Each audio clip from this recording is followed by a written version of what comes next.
Karl پولیانی کی کتاب the great transformation کے تیسرے لیکچر میں خوش آمدید۔ آپ سوچ رہے ہوں گے کہ جی تیسرا لیکچر شروع ہو گیا، ابھی تک آپ نے جو ہے کارل پولیانی کی کتاب کے بجائے دیباچہ پیش کیا ہے، فارورڈ پیش لفظ پیش کیا ہے جوزف اسٹیگلٹس کا، اب آپ دیباچہ پیش کر رہے ہیں فریڈ بلاک کا۔ مگر میں سمجھتا ہوں کہ اگر آپ یہ پوری کتاب نہیں پڑھ سکتے تو کم سے کم فریڈ بلاک کا اگر آپ دیباچہ پڑھ لیں تو اس کتاب کے جو مین آئیڈیاز ہیں وہ آپ کے سامنے بالکل واضح ہو جائیں گے۔ انفیکٹ میں یہ کہوں گا کہ اس وقت اگر ایکیڈیمک دنیا کے اندر، ایکیڈیمیا کے اندر کوئی پروفیسر ہے جو کہ کارل پولیانی کی آئیڈیاز کو آگے لے کر بڑھ رہا ہے تو وہ فریڈ بلاک ڈیفینیٹلی اس سر فہرست ہے، اس لسٹ میں سب سے آگے ہے۔ ان کی کتاب the power of market fundamentalism بڑی زبردست کتاب ہے جو حال ہی میں شائع ہوئی ہے، اور ان کا یوٹیوب لیکچر ایک موجود ہے جس کا لنک میں یہاں پہ بھیج رہا ہوں، آپ دیکھ سکتے ہیں یہاں پہ اس کا لنک موجود ہے۔ اگر آپ کو موقع ملے تو اس کا یوٹیوب لیکچر ضرور دیکھیں۔ آبویسلی یوٹیوب لیکچر تو انگریزی کے اندر ہے اور یہی وجہ ہے کہ میں کوشش کرتا ہوں کہ اردو کے اندر آپ کو یہ سب چیزیں سکھاؤں اور سمجھاؤں۔ تو آئیے دیکھتے ہیں کون سے کانسیپٹس ہیں۔ شروع کریں گے ایمبیڈڈنس کے کانسیپٹ سے، یہ بھی بڑا دلچسپ کانسیپٹ ہے۔ کارل پولیانی کے مطابق the economy is not autonomous but subordinated to politics, religion and social relations. اس کانسیپٹ سے مراد یہ ہے کہ ہم نے سوسائٹی کو اسٹڈی کرنا ہے۔ اسٹڈی کرنے کے لیے ہم اکثر ایک انٹلیکچوئل ایبسٹریکشن میں حصہ لیتے ہیں۔ انٹلیکچوئل ایبسٹریکشن یہ ہے کہ ہم کسی ایک پہلو سے چیزوں کو دیکھنے کی کوشش کرتے ہیں۔ سماج جو ہے وہ بہت سارے مختلف لوگوں کا اور ان کے سماجی رشتوں کا مجموعہ ہے، مگر ان میں سے ہم صرف ان رشتوں کو دیکھیں گے جن کو ہم معاشی رشتے کہتے ہیں۔ اب ظاہری بات ہے کہ ہو سکتا ہے کہ میں ایک سوسائٹی میں اگر رہ رہا ہوں تو میری فیملی کے ساتھ میرے فیملی کے تعلقات بھی ہیں، میرے سوشل ریلیشنز بھی ہیں، مگر یہ بھی ممکن ہے کہ فیملی کے ساتھ میرے کوئی معاشی تعلقات ہیں۔ ہو سکتا ہے میں ان کے ساتھ کوئی کاروبار کر رہا ہوں اپنی فیملی کے ساتھ، جس طرح اکثر پاکستان کے اندر کاروبار جو ہیں وہ فیملی بزنسز ہوتی ہیں۔ ہو سکتا ہے میں ان کے ساتھ کوئی کاروبار کر رہا ہوں، تو اگر میں صرف اس پہلو کو دیکھوں کہ معاشی رشتہ کیا ہے تو میں ایک اکنامک انالیسس کر رہا ہوں گا۔ اگر میں اس پہلو کو دیکھوں کہ جی میرا ان کے ساتھ سماجی رشتہ کیا ہے تو میں ایک سوشل انالیسس کر رہا ہوں گا۔ اور اگر میں اس پہلو کو دیکھوں کہ قوت کے توازن کے اعتبار سے پاور کا ریلیشن شپ کیا ہے تو میں ایک پولیٹیکل انالیسس کر رہا ہوں گا۔ تو یعنی کہ انالیسس کی دنیا میں تو ہم چیزوں کو ایبسٹریکٹ کر کے دیکھتے ہیں، یعنی کسی ایک یا دوسرے پہلو سے دیکھتے ہیں، مگر ہمیں کبھی یہ بات نہیں بھولنی چاہیے کہ اگرچہ ہم انٹلیکچولی کسی چیز کو ایک یا دوسرے پہلو سے دیکھ رہے ہیں، در حقیقت یہ تمام پہلو صرف ہمارے ذہن میں ایگزسٹ کرتے ہیں۔ ریالٹی کے اندر جس چیز کی ہم ایگزامینیشن کر رہے ہیں، جس چیز کو ہم سمجھ رہے ہیں، جس چیز کو ہم پڑھنے کی کوشش کر رہے ہیں، وہ اس کے کئی مختلف پہلو ہیں۔ اکنامک بھی اس کے ایسپیکٹس ہیں، پولیٹیکل ایسپیکٹس ہیں اور سوشل ایسپیکٹس ہیں۔ تو اکانومی کے حوالے سے جو چیز ہمیں سمجھنے کی ضرورت ہے، جو نیو کلاسیکل اکانومسٹ نہیں سمجھتے، یا اگر سمجھتے ہیں تو کم سے کم اس کو ایکسپلیسٹ نہیں کرتے، اس کو کھولتے نہیں، اس کو اوپن نہیں کرتے، اس کو ایکسپلور نہیں کرتے، اس کو سمجھاتے نہیں آگے، وہ یہ ہے کہ اکانومی ہمیشہ براڈر پولیٹیکل، ریلیجس اور سوشل ریلیشنز کے اندر ہی شامل ہے، ایمبیڈڈ ہے، اس سے علیحدہ چیز نہیں ہے، علیحدہ ہو بھی نہیں سکتی۔ یہ ایک ایلوژن سی پیدا کر دی گئی ہے کہ جی یہ ادارہ صرف معاشی ادارہ ہے، بلکہ کوئی بھی ادارہ محض معاشی نہیں ہو سکتا۔ ہر ادارہ جہاں پہ معاشی ہے تو وہاں پہ اس کا ایک سماجی اثر بھی ہے اور ایک سماجی رول بھی ہے، اور ہر ادارہ جو کہ ایک معاشی کردار ادا کرتا ہے، ظاہری بات ہے پھر وہ سیاست کے میدان میں بھی کوشش کرتے ہیں کہ ایسی پالیسی بنے جو ہمارے فیور میں ہو، تو لہٰذا اس کا ایک سیاسی اثر بھی ہوتا ہے۔ تو اس وجہ سے کارل پولیانی سب سے پہلی بات تو یہ سمجھاتا ہے that the economy is always embedded in broader social relations، جس میں ریلیجن بھی شامل۔ دوسرا پولیانی کا کانسیپٹ یہ ہے کہ جناب بہت ساری ایسی چیزیں ہیں جن کو ہم شے یا اشیاء کہتے ہیں جو کہ ہم منڈی میں خریدتے ہیں۔ مثال طور پہ یہ ایک گلاس ہے، اب اس گلاس کو میں منڈی میں جا کے خریدوں گا، اس کے لیے کچھ پیسے ادا کروں گا۔ میں کس مقصد کے لیے گلاس خریدتا ہوں کہ اس کے اندر میں پانی ڈال سکوں اور میں پانی پی سکوں، ادروائز مجھے پانی نلکے سے اس طرح کر کے پینا پڑے گا یا شاید بوتل سے پینا پڑے گا۔ کوئی نہ کوئی میرے پاس گلاس ہوگا تو میں اس کو استعمال کروں گا، تو یہ میری استعمال کی چیز ہے جو میں نے منڈی سے جا کے خریدی۔ تو اس لیے یہ سینس بنتی ہے کہ یہ بنی اس مقصد سے تھی کہ جس بندے نے یہ بنائی ہے، جس کمپنی نے یہ بنائی، جس ورکر نے یہ بنائی، اس نے بنائی اس مقصد سے تھی کہ وہ خود نہیں استعمال کرے گا بلکہ بنا کے منڈی میں اس کو فروخت کرے گا، اور جس کی یہ استعمال کی چیز ہوگی وہ جا آ کے اس منڈی سے خرید لے گا۔ یعنی یہ چیزیں اس مقصد کے لیے بنائی گئی تھیں کہ یہ منڈی کے اندر فروخت کی جائیں گی۔ مگر تین ایسی چیزیں ہیں جن کو اکانومسٹ ایسے دیکھتے ہیں یا سمجھتے ہیں یا ان کے بارے میں ایسے بات کرتے ہیں جیسے وہ اشیاء ہیں، در حقیقت وہ اشیاء نہیں ہیں۔ ان میں کیا چیزیں شامل ہیں؟ لینڈ، جس سے پولیانی کی مراد ہے نیچر. دوسری چیز ہے لیبر، جو کہ انسانوں کے ساتھ جڑا ہوا ہے. میرے سے میرا لیبر علیحدہ تو نہیں کیا جا سکتا. میں لیبر کرتا ہوں تو وہ لیبر میرے ساتھ جڑا ہوا ہے اور وہ لیبر کوئی چیز پیدا کرتا ہے، مگر وہ میرے سے علیحدہ نہیں کیا جا سکتا. اور تیسری چیز منی. منی بھی ایک فکٹیشس کموڈٹی ہے، پولیانی کہتا ہے. کیوں؟ کیونکہ منی کا میرے لیے کوئی مقصد نہیں ہے ماں سوائے اس کے کہ اس سے میں کوئی اور چیز خرید لوں. وہ بذات خود پیسے کو میں کسی چیز کے لیے استعمال نہیں کر سکتا. پیسے کو صرف میں اس چیز کے لیے استعمال کرتا ہوں کہ اس سے میں کوئی گلاس خرید لوں، کوئی شے خرید لوں، کوئی اور چیز خرید لوں جس کو پھر میں استعمال کر سکوں. ہاں یہ ضرور ہے کہ کبھی کبھار لوگ فارن ایکسچینج ریزروز خریدتے ہیں اس مقصد کے لیے کہ اس میں سے پیسے زیادہ بڑھ جائیں گے، مگر اس کے بھی مقصد یہی ہوتا ہے. اس فارن ایکسچینج کو خریدنے کا مقصد بھی یہی ہوتا ہے. اس فارن ایکسچینج کو تو گھر بیٹھ کے آپ نے اس کا اچار نہیں نکالنا جس طرح کہ یہاں پہ اچار نکلا ہوا ہے. اس کے ساتھ آپ کا کوئی فائدہ نہیں، اس کا کوئی مقصد نہیں، کوئی استعمال نہیں. اس کا استعمال یہی ہوگا کہ آئندہ جا کے جب ڈالر کی قیمت بڑھ جائے گی تو پھر آپ روپے خرید لیں گے. روپے سے خریدنے سے یا تو آپ ڈالر سے ہی کچھ خرید لیں گے جو آپ خریدنا چاہتے ہیں، یا روپے میں اضافہ ہو جائے گا اور پھر آپ اس سے کچھ اور خرید لیں گے جو آپ کی ضرورت ہے. تو بیسکلی ضرورت پیسے کی ہمیں نہیں ہے، پیسے سے جو چیز آتی اس کی ہمیں ضرورت ہے. اسی لیے پولیانی یہ کہتا ہے کہ یہ بھی ایک قسم کی فکٹیشس کموڈٹی. ہم اس کو سمجھتے ایسے ہی ہیں کہ یہ کموڈٹی ہے، مگر در حقیقت نہ لینڈ اور نہ لیبر اور نہ منی اس مقصد سے بنایا جاتا ہے کہ وہ منڈی کے اندر فروخت ہو. آئیں دوبارہ سے اس چیز کو دیکھتے ہیں. لینڈ جو ہے وہ اس مقصد سے تو نہیں بنایا گیا کہ منڈی میں فروخت ہو، اس کی خرید و فروخت ہو. نہیں، زمین یا قدرت جو ہے وہ انسان نے تو بنائی نہیں. وہ تو انسان کے اس دنیا میں آنے سے پہلے ہی یہاں پہ زمین موجود تھی، یہ ارتھ موجود تھی، یہ قدرت موجود تھی، اور ہم نے اس کو استعمال کیا اپنے مقصد کے لیے. اور ایک مرحلہ ایسا آیا تاریخ میں جب ہم نے زمین کو پراپرٹی بنا دیا، ہم نے اس کو ملکیت بنا دیا. اس سے مراد یہ ہم نے اس کو کموڈٹی بنا دیا، ہم نے اس کی خرید و فروخت شروع کر دی. ہم نے کہا او یہ ٹوٹا زمین کا جو ہے یہ میں خرید لیتا ہوں، وہ ٹوٹا زمین کا تم خرید لو، یہ ٹوٹا کسی اور کا ہوگا، اور اس کی آپس میں ہم خرید و فروخت بھی کر سکیں گے. مگر خدا تعالیٰ نے زمین تو ایسے نہیں بنائی تھی. خدا تعالیٰ نے تو زمین جو بنی یا قدرت سے جو زمین ہمیں ملی اس کے اندر تو کوئی یہ ڈویژنز نہیں تھیں، اور اس کے اندر تو کوئی یہ کانسیپٹ بھی نہیں تھا کہ زمین کی خرید و فروخت ہو سکے گی. زمین کی خرید و فروخت بذات خود ایک انسان نے ارتقائی عمل میں یہ کام شروع کیا. ایک تاریخ کے مخصوص دور کے اندر لینڈ کی کو پراپرٹی ڈکلیئر کیا گیا، لینڈ پراپرٹی بنی and so on so forth. تو یہ فکٹیشس کموڈٹی ہے کیونکہ یہ اس مقصد کے لیے نہیں بنائی گئی تھی کہ اس کی خرید و فروخت ہو. دوسرا لیبر. لیبر بھی ایک فکٹیشس کموڈٹی کیونکہ انسان اس مقصد کے لیے نہیں بنایا گیا تھا. کارل پولیانی کہتا ہے کہ اس کی خرید و فروخت ہو. جب انسان کی خرید و فروخت نہیں ہوا کرتی تھی، جب خرید و فروخت کا تصور بھی نہیں تھا، انسان کے ذہن میں یہ تصور بھی نہیں تھا کہ خرید و فروخت ہو سکتی ہے، تو تب بھی انسان اور انسانیت اس دنیا کے اندر کہیں نہ کہیں ایگزسٹ کرتی تھی.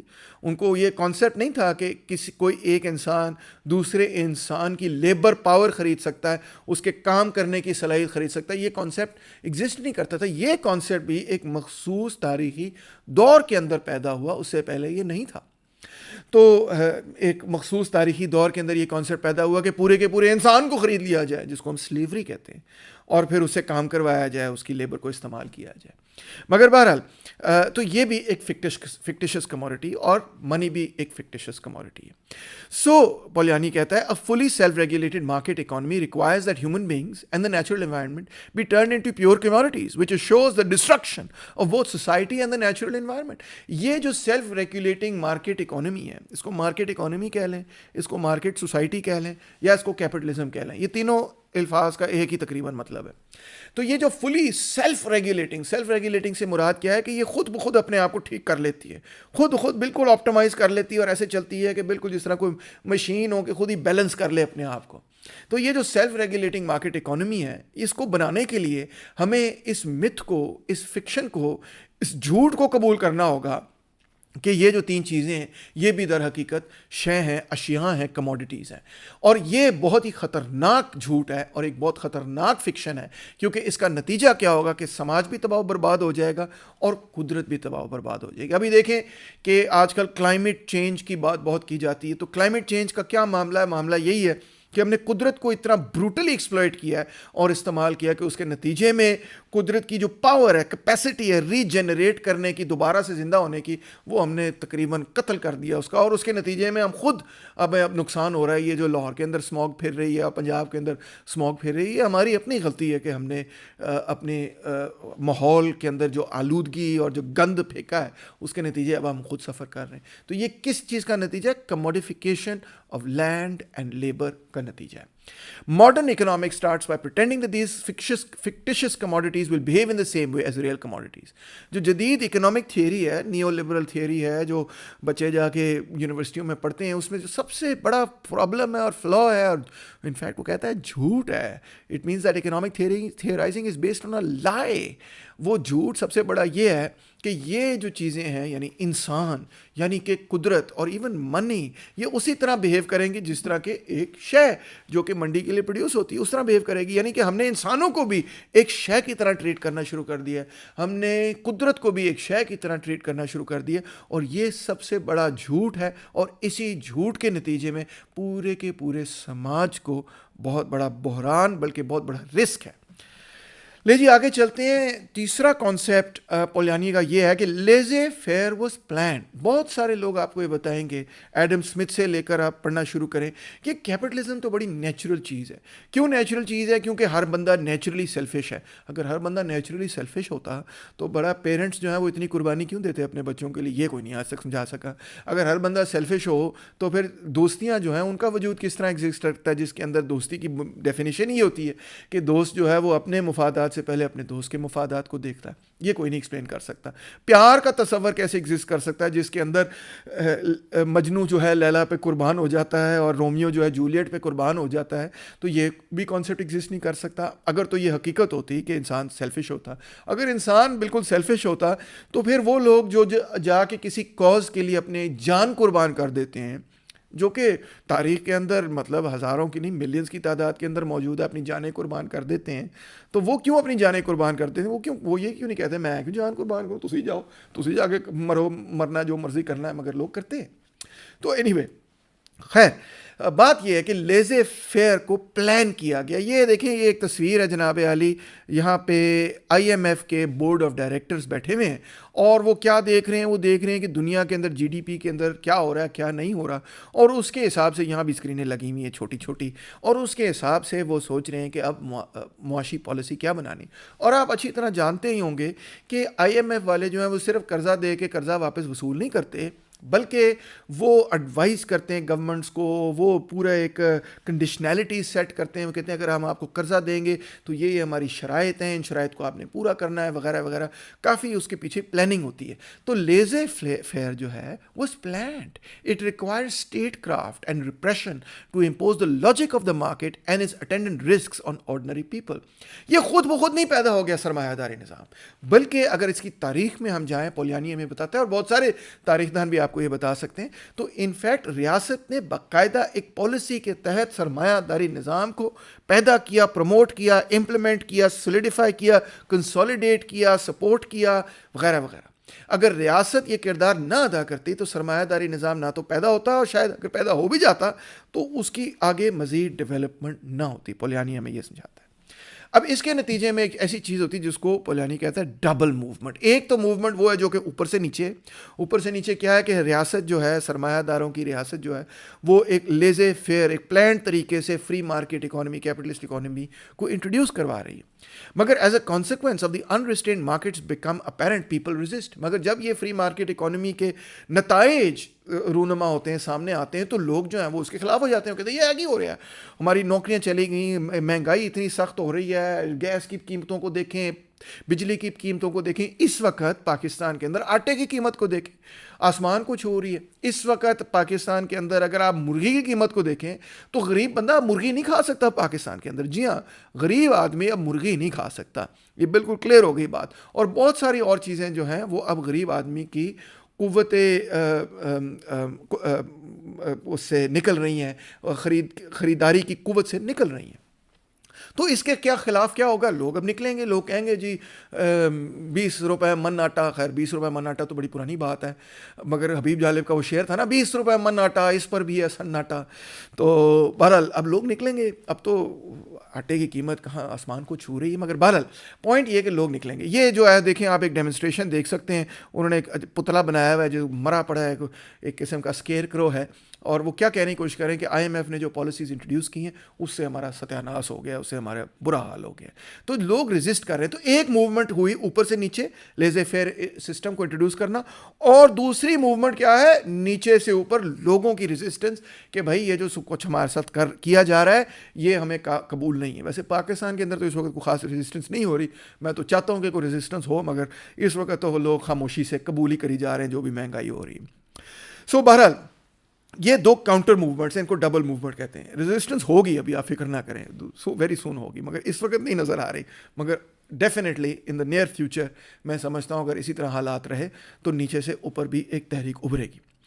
ایون اب دلچسپ بات یہ ہے کہ capitalists periodically resist the uncertainty and fluctuations that market self regulation produces and participate in efforts to increase stability and predictability through forms of protection.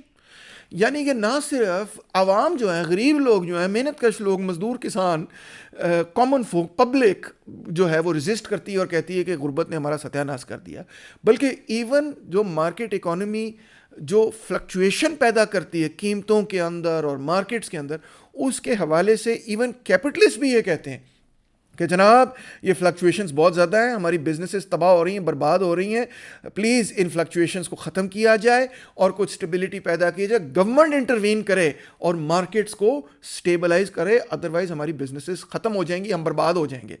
تو اس وجہ سے ہمیں یہ نظر آتا ہے کہ ڈبل موومنٹ کے اندر ایون سم ٹائمز کیپٹلسٹ بھی شامل ہوتے ہیں.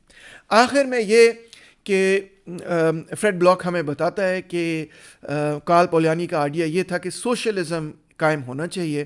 سوشلزم پولیانی کے لیے is the tendency inherent in an industrialised civilisation. جو سماج صنعت یافتہ ہے, جس میں صنعت لگی ہوئی ہے, تو وہاں پہ ایک آٹومیٹکلی ٹینڈنسی پیدا ہوتی ہے, ایک رجحان پیدا ہوتا ہے to transcend the self regulating market by consciously subordinating it to a democratic society. یعنی کہ سماج جو ہے وہ یہ کوشش کرتا ہے کہ یہ منڈی جو آؤٹ آف کنٹرول ہے, جس نے انسان کو ایک شے بنا دیا, جس نے قدرت کو ایک شے بنا دیا, جس نے یہ فکشن ہمارے ذہن میں پیدا کر دیا کہ پیسہ بذات خود کوئی شے ہے, یہ جو فکٹیشس چیزیں پیدا کر دیں اور اس کے نتیجے میں جو یہ وائلڈ فلکچویشنز اوپر نیچے ہو رہی ہیں, جس سے ایون سرمایہ دار کہتے ہیں کہ مزدور تو بیچارہ کہتا ہی ہے, مگر ایون سرمایہ دار کہتے ہیں کہ ہم نے اتنی مشکل سے بزنس لگایا ہے, ہمارا بزنس ڈوب جائے گا, اتنی بڑی فلکچویشن سے ڈپریشن ہو رہی ہے, کچھ ہمیں بھی سہارا دیا جائے.